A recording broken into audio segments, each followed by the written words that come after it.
In 3, 2, 1, rolling start. Remember Daytona, USA? Oh, yeah.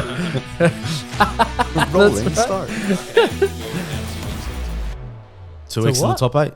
Oh, in the top 8. Dogs, True. 2 weeks in the top it's still 8. 8. It's really, it's 2 really weeks in the top sad. But yes, 2 that will be weeks. out, I We are think, in next 8. week. Fact. Yes. It's not. Let's true. look at individual positions. We're in the 8. Oh, And gosh. we've got the Panthers.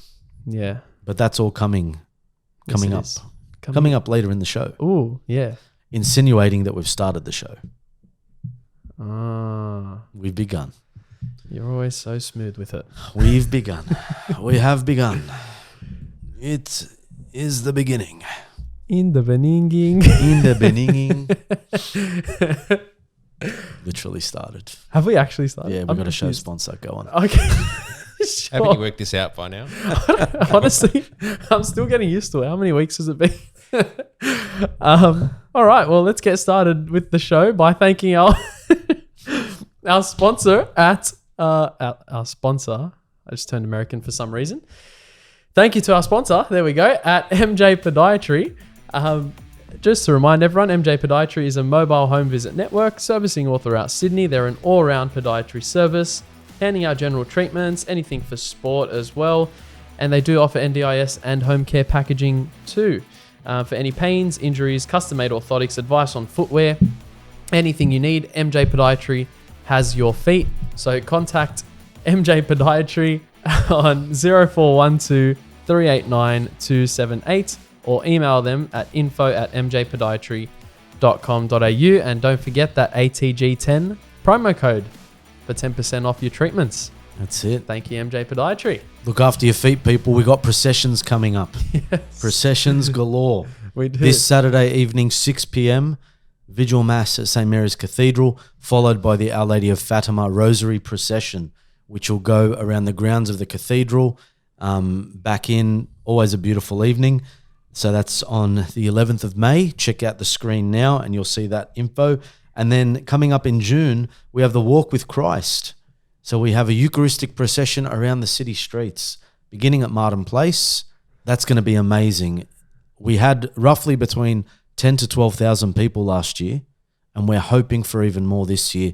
And the great thing is, if you're in a parish and you're concerned about transport, book your buses, pay the invoice, and send that invoice in to the Archdiocese, who will cover you for the costs of that bus. Awesome. So organise a large group of people. If you've got a parish banner, if you've got a parish flag of some sort, bring it in. We want to see all of the parishes represented by your patrons, and we want to see you in there at the city. It'll be a good day. So that's on the 2nd of June, the Walk with Christ. And that's, I think, all we need to promote in parish land, in diocesan land. Beautiful. We had a big weekend of footy. We did. An entertaining one. Entertaining one indeed. And let's get Yes. into it. Let's do it. So the round 9 recap. So we started off with the Rabbitohs versus the Penrith Panthers. Rabbitohs. Before we do, Oh, you have an yes. apology I on do. behalf of ATG Yes. to make, That's and right. this will properly help us flow through this Oh, yes. review. This is true. This is true. Good point. We at ATG would like to formally and publicly apologize to our beautiful internet people at home, our BIPs. We did completely forget to put the BIPs tips up for last round, and to keep things fair, we will not be counting our tips either. So again, apologies. They'll be up. They would have been up by the time this episode has aired. So Anthony, I want an apology as well, because I got 8 out of 8. So you're saying that's not counted? did you? Yep. So I want an apology. It's kind of intentional. Yeah. I'm just kidding. Anthony, we at the ATG team. Yeah. Don't interrupt him, Father Ben. This The man talk. this is a public service announcement. Look, Anth, I apologize. I really do. I'm joking. I only got 6. It's fine. Oh, thank God. So I we'll- was thinking. We'll kick that off again. Okay, Yes. we're going to kick that off again next We will. round. So please keep on the lookout. We won't let you down again. Bips tips are back up. Okay. So Okay, round review now. yeah, no Bips tips announcements for this round recap. Rabbitohs versus Panthers, and The Panthers won that one 40-12. This was like a day or two after JD got sacked as coach. So can't really blame the Rabbitohs for losing to the reigning premiers. Ben Hornby hasn't really had his first game as coach because he hasn't had a full week of coaching yet. So that was tough for them. They started well though, and then I think got a little bit excited that they were winning 12-0. And then it all fell apart. Yeah, and then then it did. They were unlucky with injuries. Like Jai Gray got injured, and then it was a really interesting decision to put Damien Cook in fullback. That was strange. When you have Jack Wyden in centre and you can move anyone else to centre. Hang on a second. He's played New South Wales in the backs, mate. New South Wales centre of centre of the series, yeah. It's just an interesting one anyway. But like Jack Wyden needs the ball more for the Rabbitohs, I think. And now with I think Latrell's coming back this week, but so he'll likely go back to fullback, but I think it's more beneficial if Wyden goes to fullback. Because he was the answer to their prayers for the first part of the season, wasn't he? I swear. Look, we hope they do well, but it's not looking good at the Rabbits at the moment. No, it's not. It's not. And it's tough. They went and signed that Lewis Dodd, I think was his name. From the Super League. From the Super League. Looking to sell Lachlan Ilias, which is interesting. I thought the signing was a bit dodgy. What do you think? Oh, gosh. Bit of a Dodd signing. I know. I'm just disappointed. I'm just disappointed I haven't got in yet with the joke. All right, he's up. He's up one. Yeah. Actually, it is pretty Dodd that you didn't catch on quickly. Oi. 2-0. Keep the count coming. Anyway, yeah, but... Panthers just too strong. Yeah, Panthers are just... I actually thought they didn't play that well. It just looked a bit clunky. And they still pulled off 40-2. You know what they ran be? away. It was the last 20 minutes. They just whacked on all the points. Yeah. Do you know what it might be? You know when you know how to do something really well, like for Panthers, they're obviously a top quality team. Then you come up against like a lower quality player or team, and then they just drop your quality as well. You just don't know how to play. It can happen. Yeah, you don't know how to play as well as you do against such a low quality team. Anyway, no disrespect to Rabbitohs, but yeah, that's so true.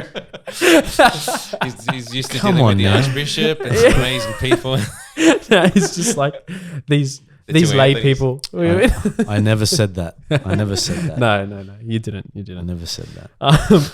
But anyway, yes, Panthers are such a top quality side. That's no disrespect to Rabbitohs. They're just in a tough spot. Even if Penrith did not gel or they weren't cohesive in ways that we would expect them to be, just their professionalism, their three-peat mentality, their fitness levels. I mean, you saw that ball go into touch, and then they just off the tap. Oh, yes, that's right. That was it. And that's amateur. South should have been ready for that. They weren't. Fitness levels, poor attitude, all that played into it. Yeah. And Penrith are just too professional. Even if they're having a dud game, they can still put 40 points on you. Yeah, that's very true. Yeah, on point. So, no Cleary, no problem. He wasn't there. So, good on the Panthers. Cleary, no problem. Clearly, I got that. All right, so I don't even know if you can call it that. Ding! I don't know. Who knows? Anyway, let's just move on. Oh, here we go. This one. Oh gosh, this one's coming. Okay, Manly versus Raiders. Raiders won 26-24, 24-26, whatever. You understand why I said it's coming in a bit. So Manly led 20-0, then they led 24-26 in the second half, and still just let it go. So maybe they just got a bit complacent. I don't know necessarily. And that was at 4 Points Park, wasn't it? Yeah. So that was a Manly home game with that lead, and they let it go. And that that comeback from the Raiders, like again, Raiders have been so impressive. I know, I gave them basically no hope at the start of the season, and then they've just proved me wrong over and over again. But then now, without a solid halfback in Jamal Fogarty, they've just proved me wrong again. KO Weeks has proven to be very strong. Yes. Yes. This is why I said it's coming, because he deserves a massive rap. Like, again, I bagged him out last week. Not bagged him out, but he's just not a natural halfback. But against his former club, came out and just killed it. He and Ethan Strange both led that Raiders comeback. They killed it. Elliot Whitehead's intercept and then flick pass. Amazing. Like, Raiders are scary. They're actually scary. Scary team. Well, hopefully they can keep that momentum going. Yeah. Well, not for too long, though, because I think they're coming up against the Bulldogs in a few weeks. So the Bulldogs are momentum breakers. You would hope so. Okay. The Bulldogs may break the momentum of the current premiers. Ooh. You never know. Let's see.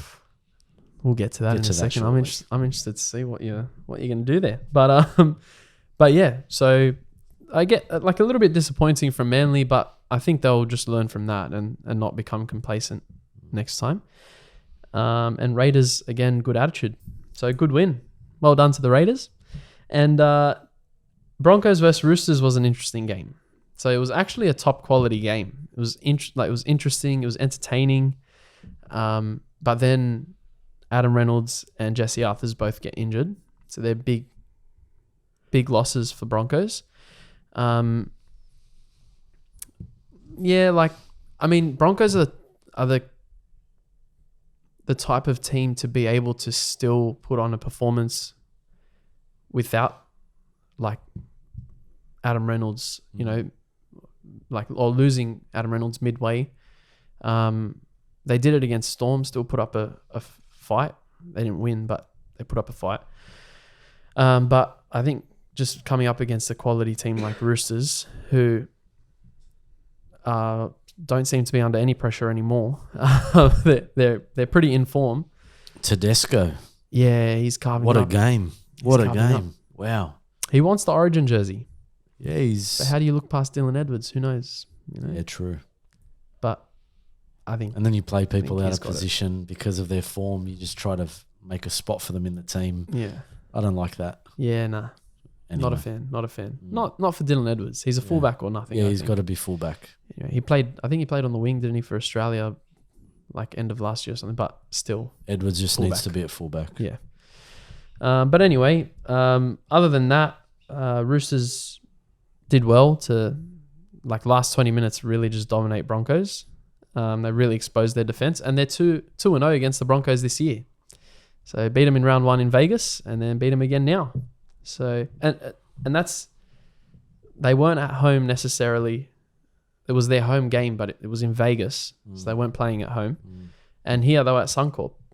So twice away from home, they've beat the Broncos. So it's big. All right, then the Bulldogs versus the Tigers. The Bulldogs with another comeback victory of the round. They won 22-14. The Tigers started well, and then it's like sort of similar to the Rabbitohs. They started well. I think they stunned the Bulldogs a little bit at the start. I think Bulldogs sort of were a bit startled, like, and then they remembered to play the game, and and things started to click. They actually responded well. It wasn't it wasn't the prettiest performance from the Bulldogs. They've played better this year, but the attitude was the big thing that came out of that game. Yep. To be able to come back is massive. Burton is finding some form. Yes, he is. And we can attribute that. In part, at least. To a solid halves partner. Who seems to be getting better and better every week. Yeah, for sure. Finding his feet. And that's the beauty of being patient with your roster. Yeah, that's right. That's right. And Blake Taff, like, they had a late change in the spine. Blake Taff had to come in for Connor Tracy. I still think Tracy will get that fullback spot. I think he deserves it when he comes back. But Taff did okay. Like, did his job, positioning in defense is still a little bit off, but but still did okay. The Caesar sin bin, or the should have been sin bin, or whatever you want to call it, for the hip drop, to be consistent for the whole year, he should have been sin binned. He's not sin binned, and then he cops a 4-week ban. Interesting. 4 weeks is excessive, I think, but it was pretty consistent though. What? The call not to send him off, or a sin bin, that was consistent with Jared Sutton. Yes. Yes. Great point. I think both teams had a reason. Like if I was a Tigers fan, I would have been upset with the refereeing in that game. I wouldn't have been happy with it. So I can understand Tigers supporters. Bulldogs fans also, like, I think the refereeing was just poor, to be honest. Like, no disrespect to Casey Badger, but it was a pretty shocking performance. They all get an off game occasionally. If it's consistently off, then we start writing complaints in. But if she just had a bad one, then it's okay. Yeah. I actually don't mind Casey Badger generally. I know people, like teams and fans, have had issues with her before, but I don't think she's a horrible ref necessarily. But I think there were worse in the game. Let's just say that, i.e. Jared Sutton. Anyway, so nice and simple one for the Bulldogs. And good win. Yeah. Good win. We're just winning some games. As the Wizard said a few weeks back, you'd expect them to win games like this now, the way that they've been playing. Well, that was their worst game since round one, the Dogs. Yeah, that's right. The Dogs managed to win. Yes. So I think that's what's happening. When I was watching the game, coming off the ground second end of first half didn't faze me. I just felt like, the Dogs are going to get it. It's just, it's like when Bulldogs like playing like Melbourne, you're like, it's only a matter of time before Melbourne catch up. I felt like it was the other way around. I was like, no, the Dogs will get this. Yeah. Like they're fitter, they're stronger. They'll just do it. 100%. It was, I don't think Cameron Serrato was happy, but they got the 2 points. That's what matters. That's it. And we always say the better teams get those messy, scrappy wins. In this case, the Bulldogs were the better team, and that hasn't been the case for such a long time. So, massive improve. Very good. Special shout out as well to Viliami Kikau. Still in form, still killing it. I saw him force like 3 errors. I don't even know if that count is right. Could be more, but I saw and I remember 3. Like, killing it. Anyway, well done to the Bulldogs. He lifts their effort levels. Yeah, he does. And you know who just kept them going the whole time? Reid Marnie. Yes. Reid Marnie and his push off the defensive line. Yeah. He's making sure that they're pushing hard. Have you noticed the Bulldogs' line speed week by week is starting to get more intense? Yes. Like their line so speed, better. especially when they've got a team trapped down their own end of the field. Yeah. The line speed is just, and they're not conceding as many penalties. Yes. It's actually getting a lot better. They're more disciplined. They're definitely, their line speed's massive. That's been such a big problem over the past years. Over the past couple of years, I've heard people say things like, there's fit and then there's Penrith fit. And Penrith, that's key to their success, is they are just so fit. They are fitter than everyone else. There's fit and then there's Penrith fit. I think the Dogs just seem so fit and strong and solid that I think that they're going to win these games because they're just fitter. Yeah.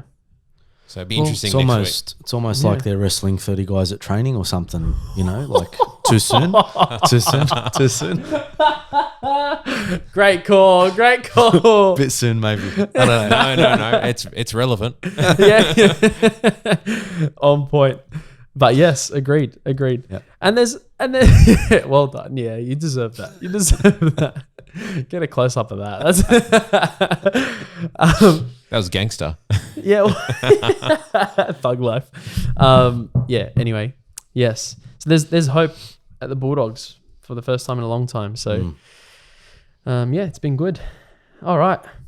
Here's an interesting one. The Titans versus Storm.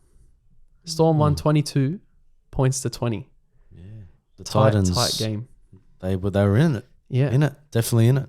Well, that's 3 weeks in a row the Titans have shown up. They've played well, like much better than what they started. So 3 weeks in a row they're in form. To be honest, I'm still not entirely convinced by the Titans. Poor Titans. There's only so much they can do to convince people, but it's not uncharacteristic of a Des Hasler coach side to trouble Storm like that. Like, he has a pretty good record. I don't know if actually this is statistically true, but from memory, Des Hasler coach sides have a good record against Melbourne Storm. He knows how to come up against Craig Bellamy's side. So it was good of the players to show up and actually play that game plan that Hasler obviously set for them. But I think a couple more weeks of it and they might start to convince. Yeah. I don't know. But in the end, better team gets the scrappy win, as we always say. That's it. Storm get the win. That last strip call was horrible. One of the commentators, I can't remember who said it, said the person, whoever's in the bunker, has obviously never played a game of rugby league in their life. And they were so on point about that. It was such a rubbish call. It was blatant knock on from Storm. But so I felt bad for the Titans, but yeah, oh well. You know, they're looking better. If they can keep it going, they'll be all right. Okay. The good old Cowboys. Cowboys come up against the Dolphins. Cowboys have been such a letdown this year. Yeah, and we had such great hopes for them. And yes. They started well too. They did start extremely well. They lost 26-28 to the Dolphins. So far, by the way, Bulldogs are the only home team to have won a game. So far. We get to the last two games and that changes. But the away teams really stepped up this week. Cowboys, honestly, there's just, I don't know what it is. Because Todd Payton, from what we've seen from him, is a top coach. Knows what he's doing. He sounds like he knows what the issues are in press conferences and things. But then the players just come out and they're not performing. Yeah. Valentine Holmes has had a few shockers in a row. But I think he's a top tier player. He'll come back from it, but far out, he's really let his team down, Holmes. With the Dolphins, we haven't given enough credit to their halves. Cody Nikorima and Isaiah Katoa especially surprised me so much when I watched that game. Nikorima had a belter. Yeah. How many try assists that game? Far out. That'd be interesting to see. Actually, yeah. Let's have a look while we talk about it. But Nikorima's been doing well. Nikorima's just always been this sort of explosive player, and we've seen glimpses of his quality, but my goodness, this year he's been carving up. But then this game especially, I know Isaiah Katoa's been doing well, but all year. But that game was crazy. The way he took the ball to the line, he would pass last second, whatever, things like that. Oh, crazy. Having a look here, Cody Nikorima got a hat-trick of assists. There you go. 3 assists that game. That's crazy. They're killing it. They're actually killing it. And then you add, Trey Fuller in fullback, replacing the Hammer, has actually been doing very well. So, decent for a non-experienced player. And then Marshall King is their key. So, if he's playing well, the Dolphins are playing well. Amazing. So credit to the Dolphins for that, killing it. Sunday's doubleheader was a bit disappointing. They both games were. It was mainly, I think, due to, because of the weather. They were extremely poor conditions. So 2 of what could have been the most exciting games of the round were 2 of the most boring games of the round, just because they had to play it safe. Warriors have been just as, if not more, disappointing than the Cowboys. Yeah.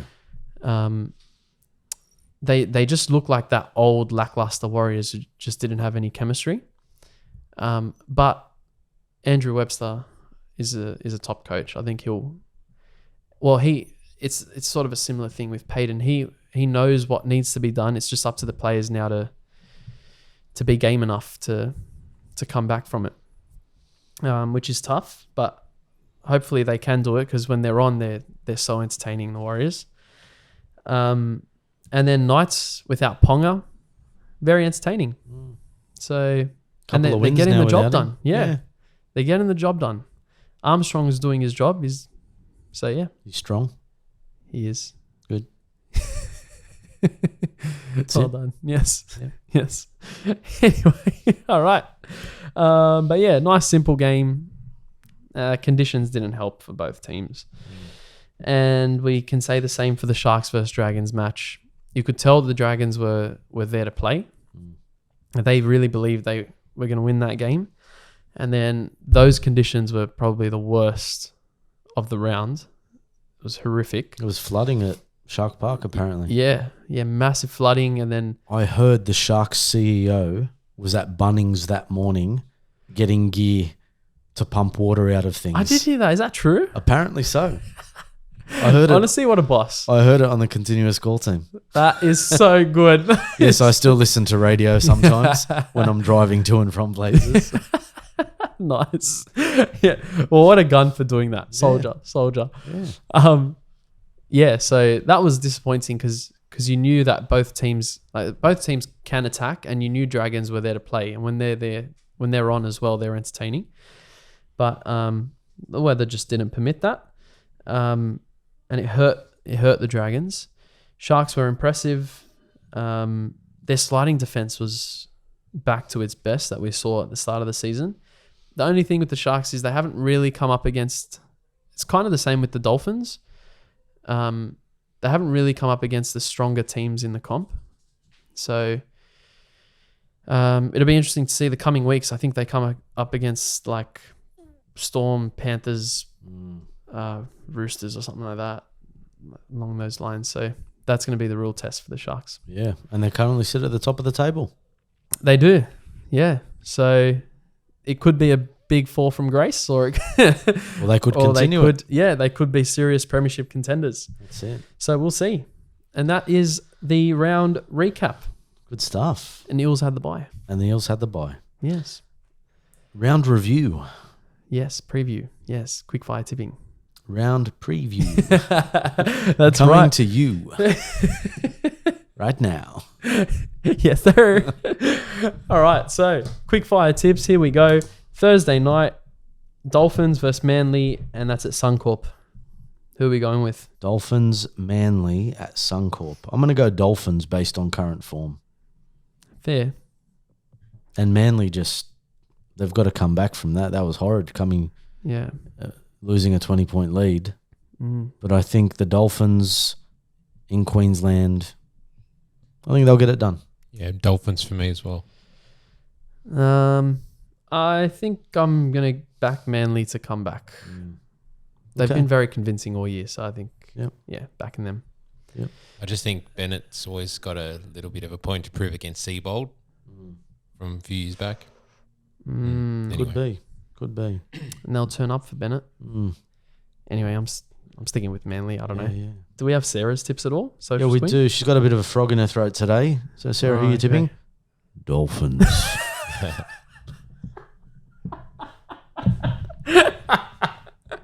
Oh, gosh. Okay. Should I be concerned for I myself? thought she was in the room for a second.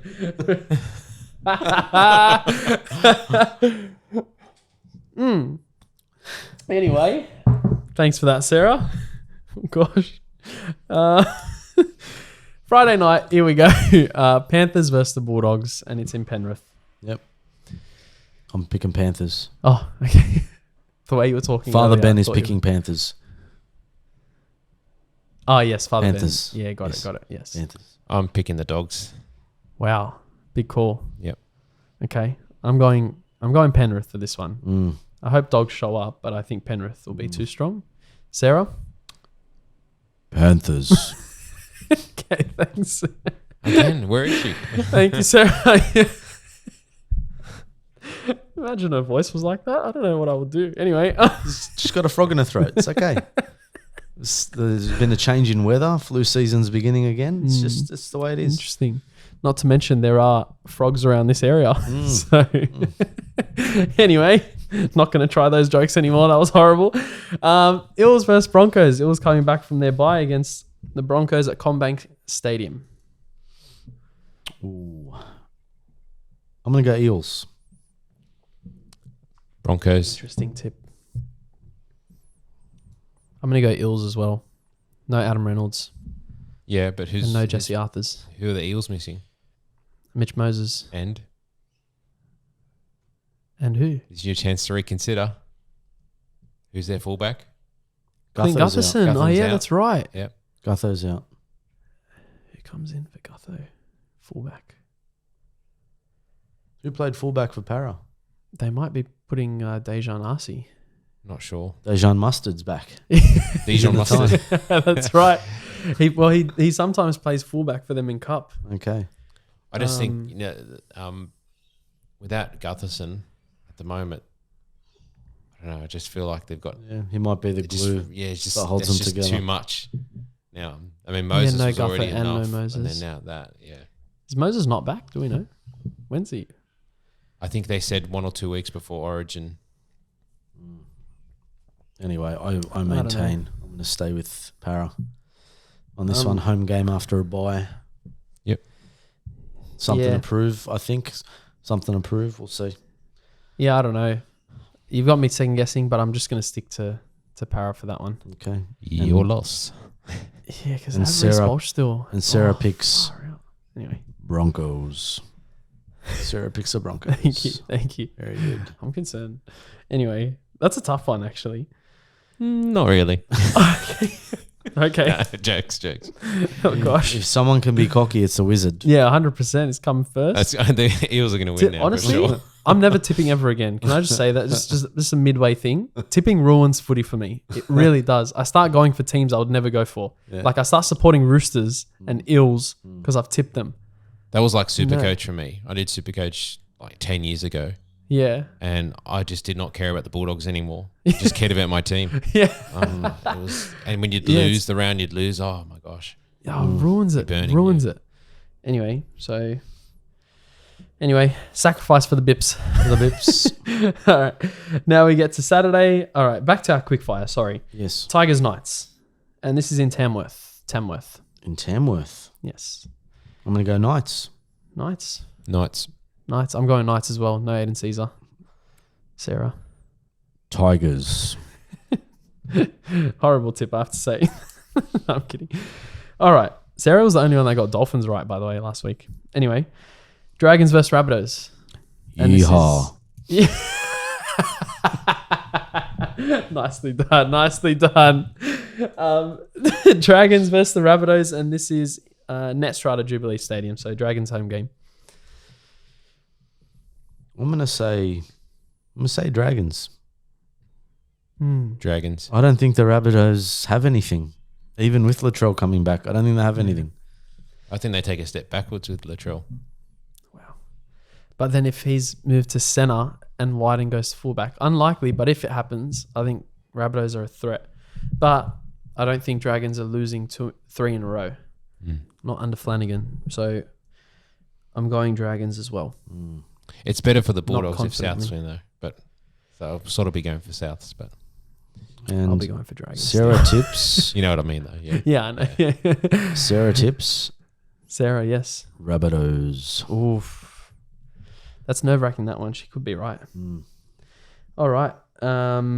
Storm versus Sharks caps off the Saturday triple header at Amy Park. Storm home game. Be a big test for the Sharks. Big test for Melbourne as well. Is Pappenhausen, is he seriously injured? Is he out? Do we know? He's out? He's out 4 to 6 weeks, I think. Okay. No. So no Pap, No Pap. but they've got Munster.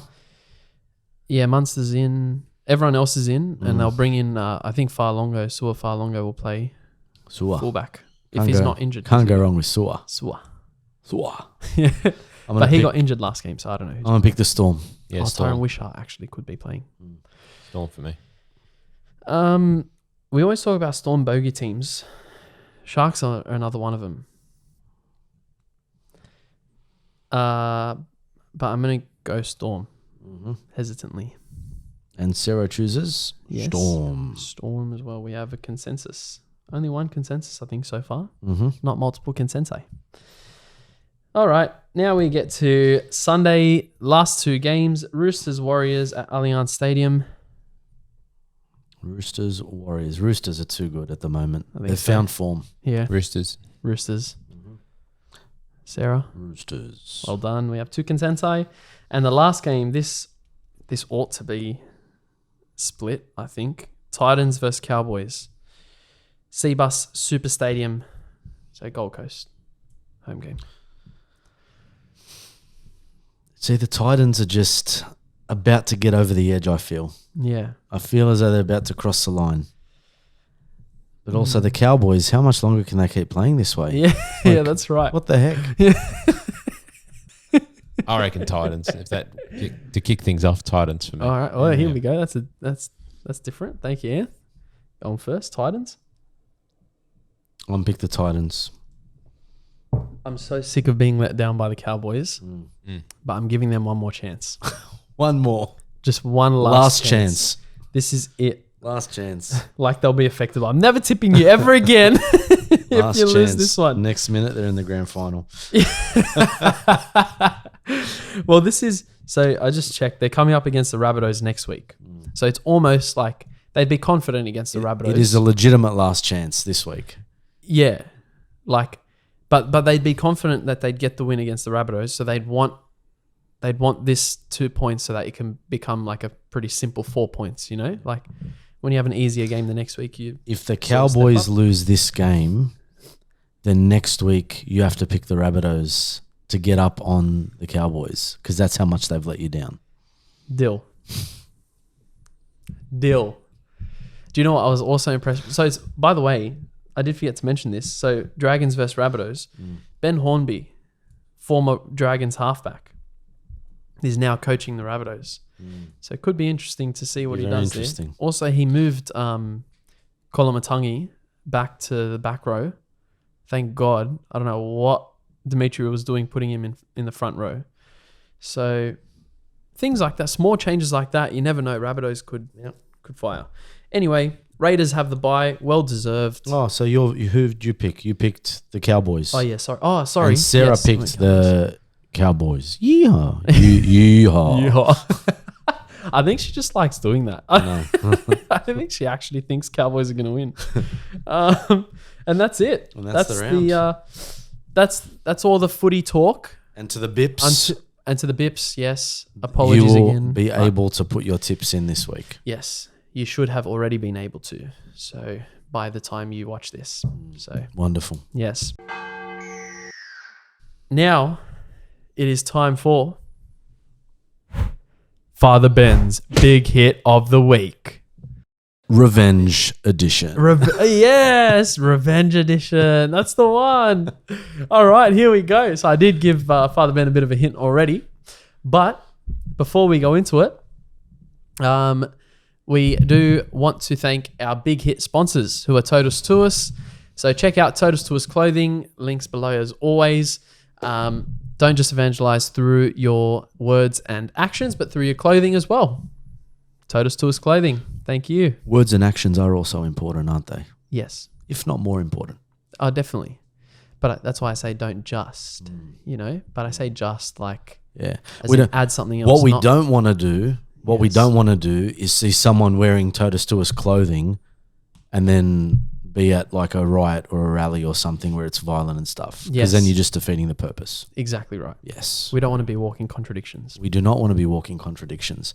Hence the responsibility when you wear religious clothing to actually know that you're representing the faith. Yes. Or if you have religious tattoos. That might be something we get into one of these weeks. Let's look at that for a bit. That'll be juicy. We should. Yeah. Yeah. Very we good. should do that. Yeah. All right. Interesting. Very good. All right, big hit. All right, let's do it.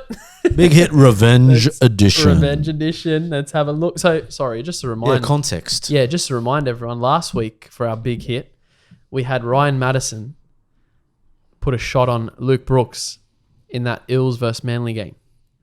So later on in the game, there was revenge taken out in good and healthy sporting competition. Revenge, you know. The Lord said, It's no longer eye for an eye. And Luke said, not this time, Lord. Very good. Oh gosh, that was really good. And no one take that out of context. Relax, it's a joke. Okay, far out. All right, let's go. Here we go.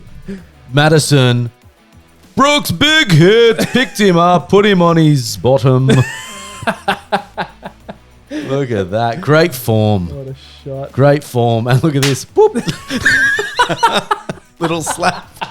Little slap as well. Just got you back. Yeah, that's exactly. Gave what it to him was. with interest. Love it. Love it. That's literally what he gave you. They're former teammates, been- aren't they? They are, yeah. The Yeah. Tigers. Yeah. That was a was good good pick. battle. Good pick. Good Thank you, big thank hit. you. Love that one. Thank you. That was one of my favorites. I'm Very glad. good. Very I'm good. glad. Do you remember when we did the Aloe big hit? I think it was the Aloe one. And then he gave, oh no, it was one other one, someone, and they gave like a little pat on the bum. Yeah. You know, this is like the equivalent, but against like for the Gotcha. opposition team. Anyway, it was Gotcha. really funny. We should put a sound effect for that. I love it. Yeah, something, you know. Ant's got it straight away.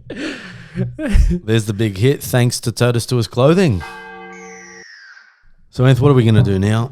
Put your foot on the clutch. Oh, We're gonna change gears. We're gonna Yes, we change are. gears. We're gonna talk faith, and really, we have the summation of our faith this week in our Lord's instruction to his apostles, again in the context of the Last Supper discourse.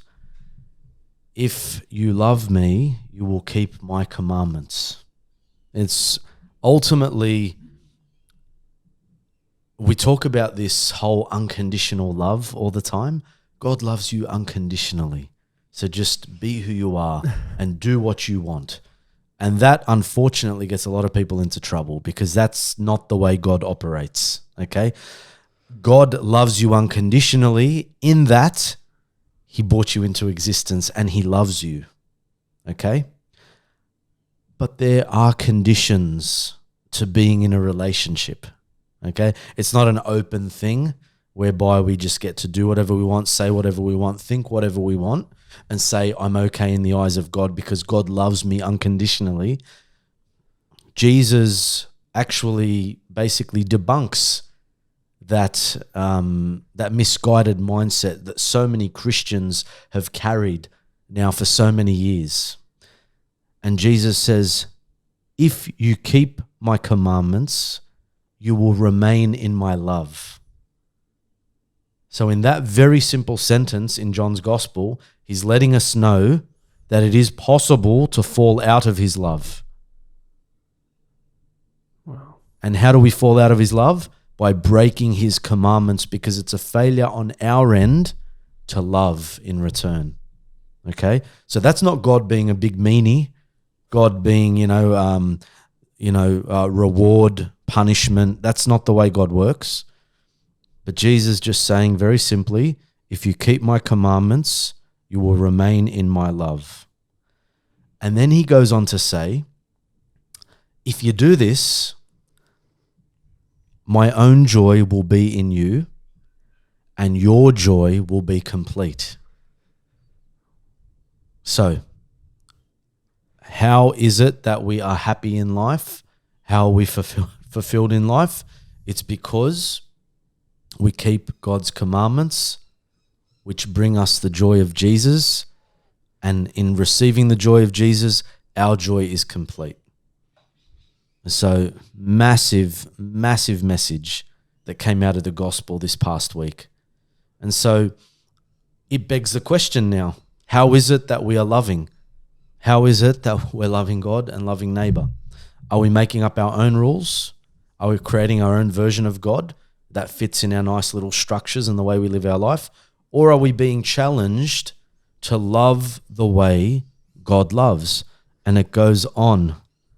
My greatest commandment in the gospel is to love one another as I have loved you. Okay? So, love one another. People can say, well, just respect each other.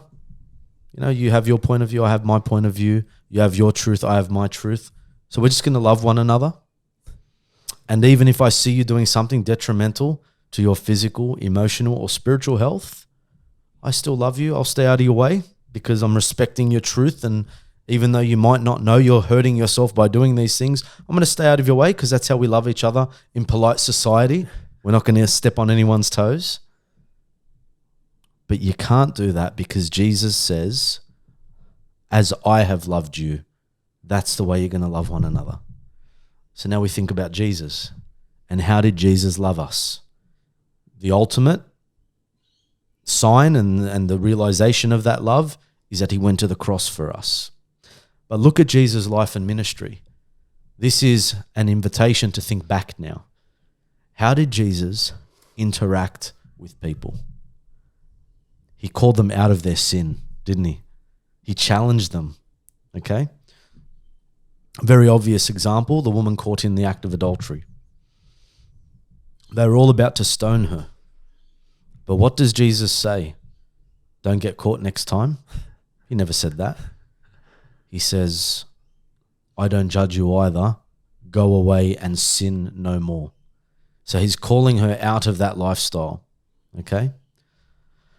Jesus is constantly calling us to be the best versions of ourselves, okay? He said to Luke Brooks, it's not an eye for an eye.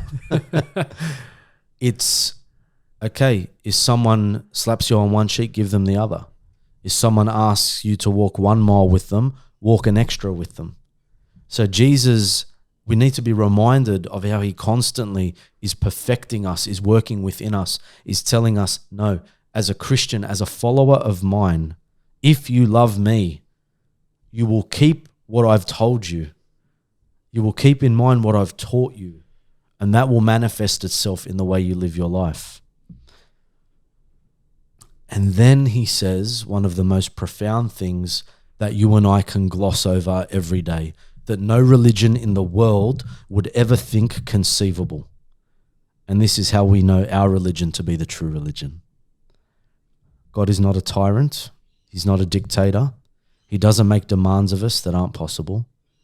But he goes on to say, you are my friends if you do what I command you. That is laughable to any person who claims to have a relationship with a deity in the world. That this deity that's supposed to be so much more powerful than us is now telling us that we can call him friend. God, I can call you friend. You've given me permission to not only call you father, but friend. That is so profound when you start to think about the fact that we can call Jesus, the second person of the Trinity, friend. And doesn't it also just really, I suppose, expand on the reality of the relationship we can have with God? So they were my talking points in my homily this Sunday. If you keep my commandments, you will remain in my love. My joy will be with you if you keep my commandments, and then your joy will be complete. Love one another, not in the way the world tells you to love one another, but as I have loved you. You are my friends if you do what I command you. If you do what I command you, then I can call you friend. So that whole notion of conditional love versus unconditional love. What a gospel. Amazing gospel. So much to unpack there and so many ways that we could apply that to our own practical way of living. So what do you think?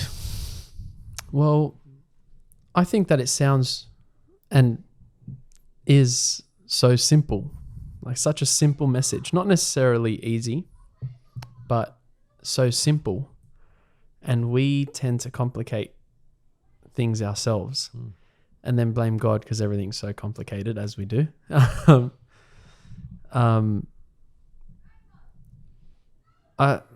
Sometimes, and like on that point, there's a great song. It's a Christian song. It's called Love God and Love People. And the chorus is like saying basically, let's just keep it simple. Bring everything back to ground zero. Love God and love people. That's our mission. And like I only really listened to those lyrics a couple of weeks ago, and then it applied like in this gospel. Is all these things that we convince ourselves we have to do, and you know, God expects so much of us, and all of these things, and you know, it's like it's not possible to be a good Christian, or to be like Christ. And then you just like bring everything back to that, and then you go, okay, this is actually possible. Like I can love God, and I can love neighbor, and I never really thought about, once you do that, I never put much thought into being able to call him like my friend, which is massive. That was beautiful to hear. Why? Just a question to put it out there, because I guess if you get down to the root, then we can start to really solve our problems. Why is it that we tend to complicate these things? Why can't we just keep it so as simple as the gospel was? I think because sin complicates things. I think that's what it is. That's why Jesus says, keep my commandments. It's not easy to keep his commandments, is it? We've all struggled in keeping the commands. Now, you might, people have a very, we use the word simple. It can be simple in the sense of it's here, this is the teaching, follow it. Yeah. But people simplify the commandments, and so they don't go deep enough into what the commandment is actually asking you. So for example, you have heard it said that you should not kill. Okay? Jesus says in his own words, if you hate your brother, that's the equivalent. Yeah? You've heard it said you shall not commit adultery. Well, okay, I may not have committed the act itself, but then Jesus says, if you so much as look at another woman with lust in your heart, you've committed adultery. So we tend to simplify the commands and say, well, I haven't killed anyone, or I haven't committed adultery, or, you know, I honor God. I say my prayers. But do we? And that's not me pointing the finger at anyone. That's just saying that whether it's due to our own upbringing, it's due to our education, that we can really simplify things and not go deep enough into what Jesus is actually asking us to do. And so I think that's why it's not as easy as it sounds, because sin complicates, or an ignorance complicates things. Couple to that the overarching attitudes of our culture, of our society, that normalizes sin. So there's a lot of Catholics that don't know it's a sin if you don't go to Mass on a Sunday. But I'll just go to Mass when I feel like it. Okay?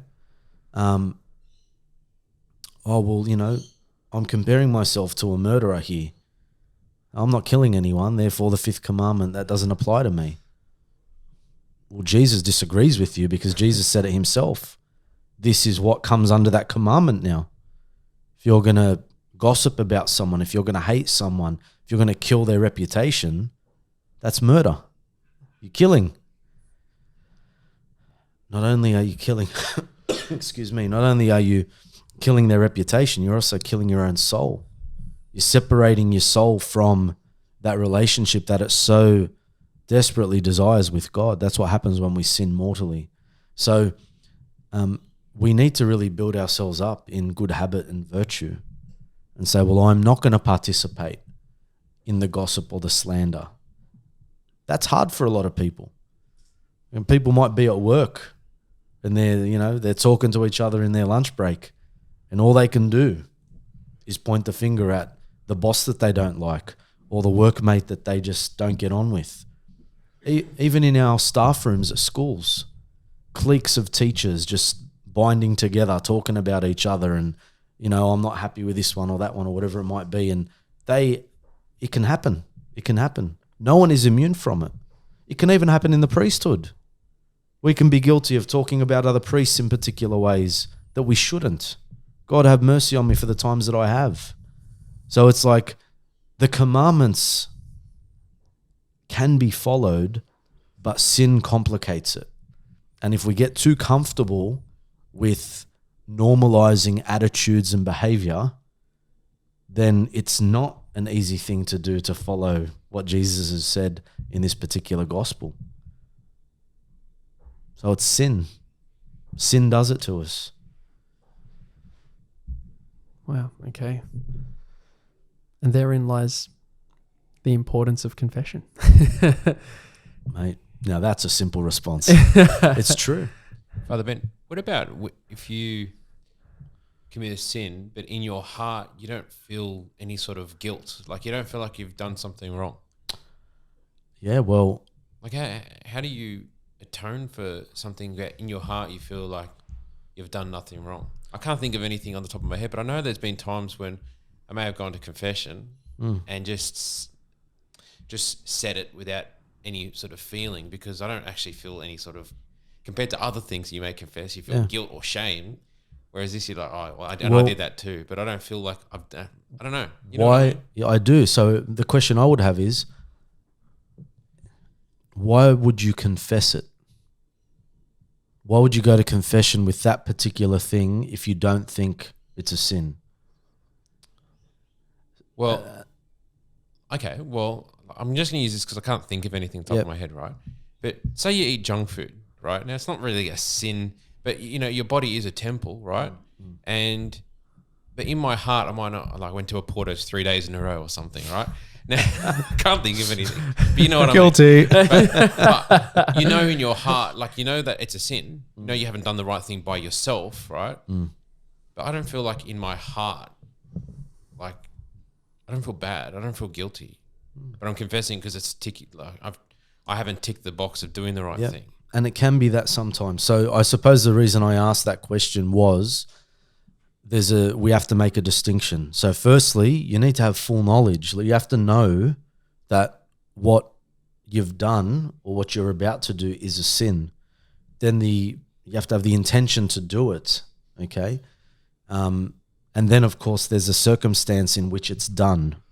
All right. So they're our three conditions for a sin. Okay. You could be going to tick a box and have no remorse for what you've done, and then that affects your contrition, the state of your how sorry you are, and how much sorrow you have for the sin that you've committed. So you could just be ticking a box because I read it in an examination of conscience, so I just want to be right with God. So I'm just going to confess all of these things because I know at some stage I've done it. The other thing could be the hardness of our own hearts, is that we don't properly exhibit contrition and sorrow for sin because it's just become so normalized that I wouldn't notch this up to be a really bad one, but because it's normalized, like we were at a party the other day and there was all this chocolate around and I love chocolate and maybe I went a bit too hard on the chocolate, but everyone else was eating chocolate, so it is what it is, So there's that, okay? Then there can be the other end of it, which I think is the more extreme end, and that's just a person's ignorance to whether or not this is a sin, okay? There are many examples, all right? There could be a person who thinks that there is nothing wrong in any way with obtaining a good end and doing whatever it takes to obtain that good end. But we know that that's not right. So that's the principle of double effect that we have in our moral teaching, in our ethical teaching, that you cannot do something evil or bad so that good may result. Okay, you can multiply the example. So some people might actually say, well, this is going to be an inherently good thing, so I'm going to do whatever it takes to get to that. All right. Now I want to bring up one particular example, and I want to deal with it with great sensitivity. But it's important that it's spoken about, because so many people just have not known about the teaching, or they would like to conveniently overlook the teaching because it brings them great comfort in what they wanted in life. Okay. The example that I want to bring up is IVF. Okay. Every couple that gets married desires a child. They think that it's the default. It's the default outcome of being married, is that we're going to have children. Okay. And that's a beautiful desire. That's a beautiful desire. I want to affirm people in that. That is a beautiful desire to have children. Okay. So they go 1 year into marriage, 2 years into marriage, 3 years into marriage. Nothing's happening. Nothing's happening. Or there might be a medical condition that affects either the man or the woman, the husband or the wife. Just because you cannot conceive, it doesn't make your marriage invalid or any less dignified than a marriage that has had a family. Okay? Now, does that give me the right, if I know that we can't conceive, does that give me the right to purchase a child? And that's what the IVF industry has done. Now, there's a lot of things that people are ignorant to when it comes to IVF. So we talk about you can't do something evil so that good may come of it. So the good that comes from IVF is the child that you so earnestly desire and seek. Okay? The evil that takes place in the processes of IVF is what the church says, is why the church says IVF can never be accepted. Okay? One of the evils is that the husband and the wife cannot come together naturally. So you're basically separating the union of the spouses. So that's one of the evils. Okay? Oh, but Father, science can give us a child, so why don't we have a child? Now, we're a family-friendly program, so there are methods by which you get to the point of fertilization. And the methods that we talk about are immoral, especially for the man, okay? It's an immoral method. So that's the evil, okay? Then you have the implantation of the 3 or 4 embryos that they successfully fertilize. So we've already got human life that exists in a Petri dish, okay? What we then have is the process of trying to make these embryos latch onto the uterine wall so that the woman can become pregnant. And a lot of the time that's not successful. So what we have here are ultimately induced miscarriages. So we have the destruction of human life that takes place in this process, okay? But then we have a very unique process whereby if the couple wanted one child, 2 or 3 of the embryos have latched on to the uterine wall. And that's a process that the doctor will call selective reduction, which is a fancy way of saying abortion. You wanted 1, you've got 3. What would you like here? And so an abortion can take place as well. So in the process to get your one child, we actually have evil processes happening for that one good outcome, which is why it will never be accepted. Now, allow me to just clarify. I know that it has become very, very popular in the day and age we live in, when people are delaying the starts to their families due to career progression or the pursuit of a career or other projects that they may have potentially had in the pipeline. That's not the only reason. But for those people that have gone through IVF, I want you to know that your desire was always a good one. I also want you to know that any children that have come about through IVF are loved by God. They are children, okay? They are loved by God. So we might have a situation whereby a person years down the track only realizes what I did was wrong, okay? That takes nothing away from the beauty of your child, the love that you want to shower that child with. But yeah, you did do something wrong in the process. And so they might come to that realization and say, that's something I want to say sorry to God for. I want to say sorry to God for that. But at the time, they had no idea that it was the wrong thing to do. And so there's a process, there's a journey that a lot of people go on. We need to be very sensitive about that, but I, for one, have seen it. It's very prevalent in our culture, in our society. It needed to be spoken about, and I know there'll be a lot of people that aren't happy I've spoken about it, because what does it do? It triggers the conscience. You know, you can't be ignorant about this anymore, okay? It would have been easier for me to be ignorant, gone through the process, had a child, and then realize later, oh, well, I did the wrong thing. But I want you to know also that God wants to offer you healing. God wants to offer you, you and your spouse, a deeper relationship with Him. Because when things might not be going the way you want them to go, that is an opportunity, an invitation from God to draw closer to Him, okay? Now, I've used a very deep and moral and ethical dilemma to explain like the cause of double effect, that you can't do something evil so that good may come of it. You can multiply the examples, but I wanted to touch on that one because it doesn't always necessarily get talked about.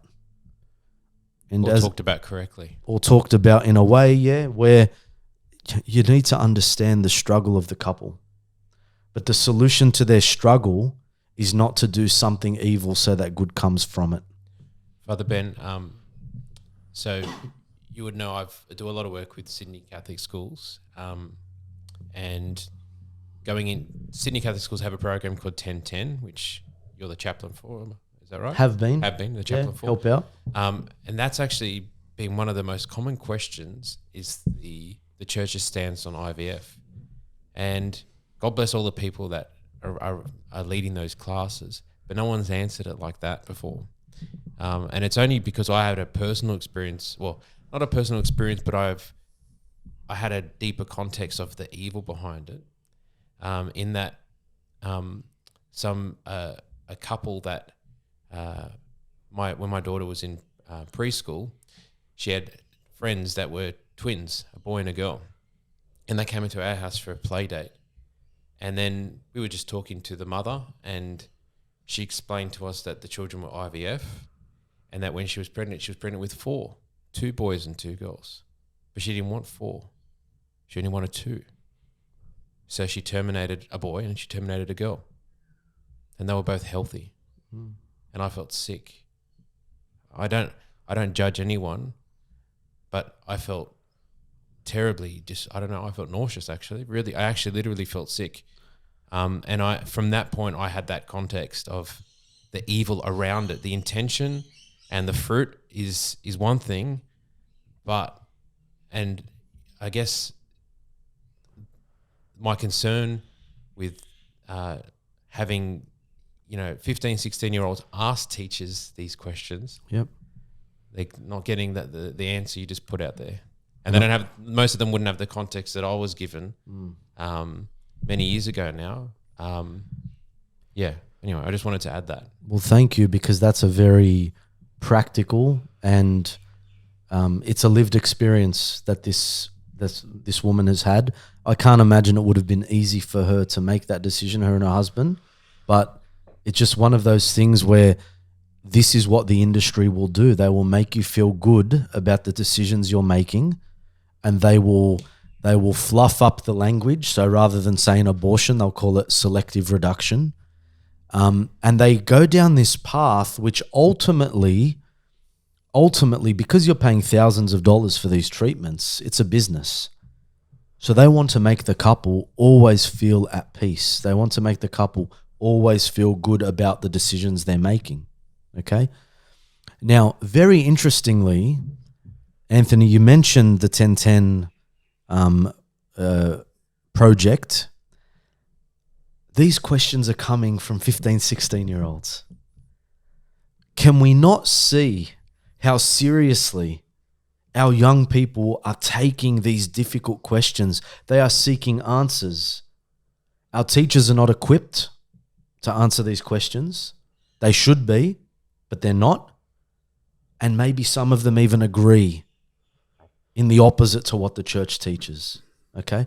We need to be better at explaining, at catechizing, at educating why the church teaches what it does. Okay? And that is ultimately because God is the author of life. God gives and God takes away. When we put that godly power into our own hands, we don't know what to do with it. So we actually end up abusing life. Okay? And it's not to make people feel uncomfortable or guilty, although some people will. And if that's you, then that's the conscience at work. And the only person that can heal you from that feeling is God. So turn to God even in that difficulty.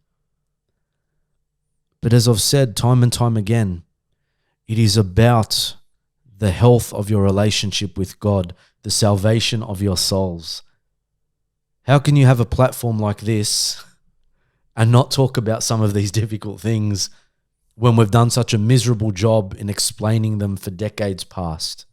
So we need to think about these things. We need to talk about them. And I hope I've been able to come across in a way that is somewhat compassionate and somewhat understanding. And as a priest, you might think, oh, Father, you don't know the pain. We've been trying.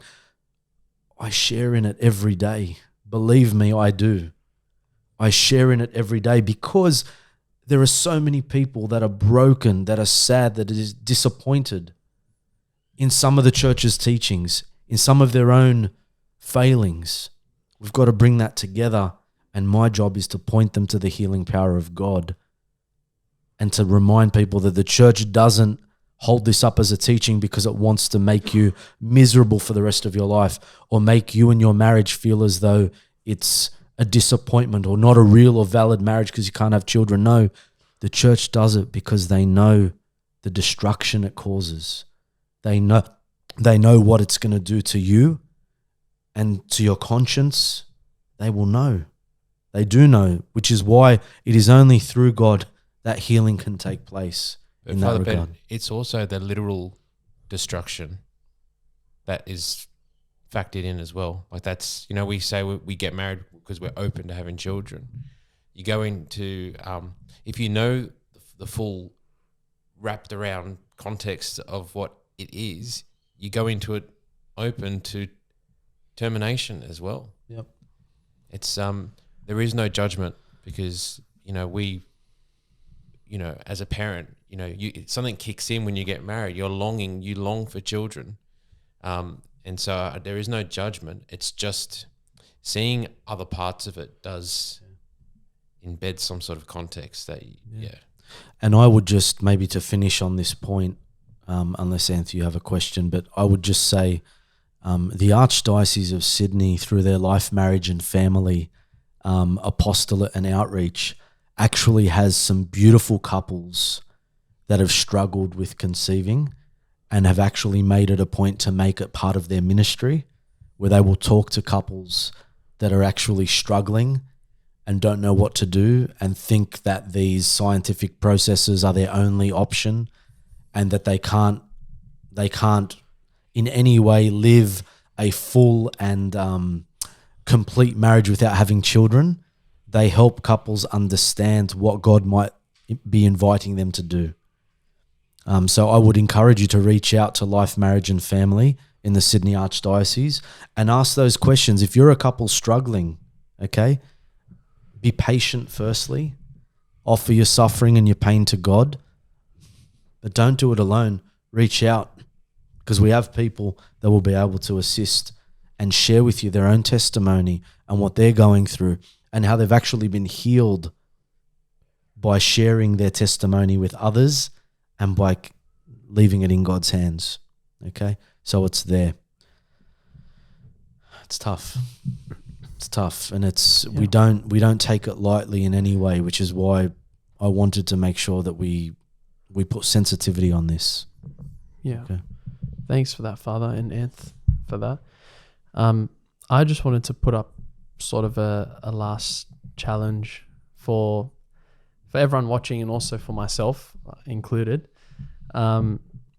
based off of what we've spoken about and the message of the gospel, which is based off of some discussions I've had over the past few days with people, and coming to really, through those discussions, realize where we lack.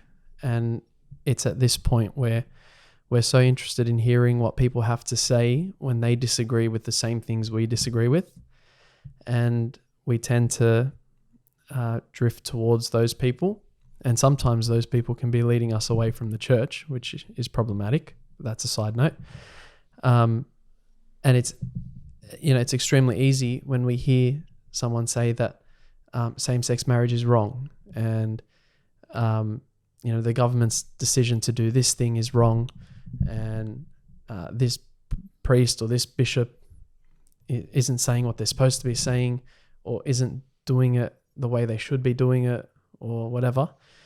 And so we tend to drift towards those people, but the real challenge is start to listen to those who disagree with you in terms of those actions that we really need to look at, those actions that we do, that we need to look at and go, okay, maybe there needs to be a change here. And if there's someone who disagrees actually with you, rather than you both disagreeing on the same thing, I challenge everyone watching and listening, and I challenge myself this week as well, and I promise to stick to that this week especially, is anyone that sort of challenges something in your life out of love for you, out of willing your good, pay attention to that and reflect on it, and then give it to God and see where it goes. So, and when you do that, great point, Anth, great point. When you do that, you allow the Lord's joy to come into your life. And because you've done that, then your joy will be complete. Amen. It's a good way to finish up. May everyone's joy be complete in the joy of Jesus. That's all we want on this show. And it's not always a straight path. Sometimes it's crooked, but God knows how to make us right, and He'll. What's the saying? God writes straight with crooked lines, something like that. That's nice on it. That's nice. Yeah. Nice on a t-shirt. But it's one of those things that we need to understand, that as much as people want it to be black and white, it's not always black and white. It's not always going to be an easy option. It's not always going to be a clear answer. There's always going to be a struggle. And I would rather live life with that struggle, knowing that I get to call my God a friend, than I would living my own path, knowing that I'm not in relationship with Him, because I've decided myself to turn away from Him. Okay? If you keep my commands, you will remain in my love. My own joy may be in you, and your joy will be complete. So love one another as I have loved you. You are my friends if you do what I command you. The Lord be with you. And with your spirit. May Almighty God bless you, the Father, the Son, and the Holy Spirit. Amen. Amen. Our Lord Jesus Christ said, "You are the salt of the earth. What good is salt if it loses its taste?" So stay salty. And don't be afraid to go against the grain. God bless.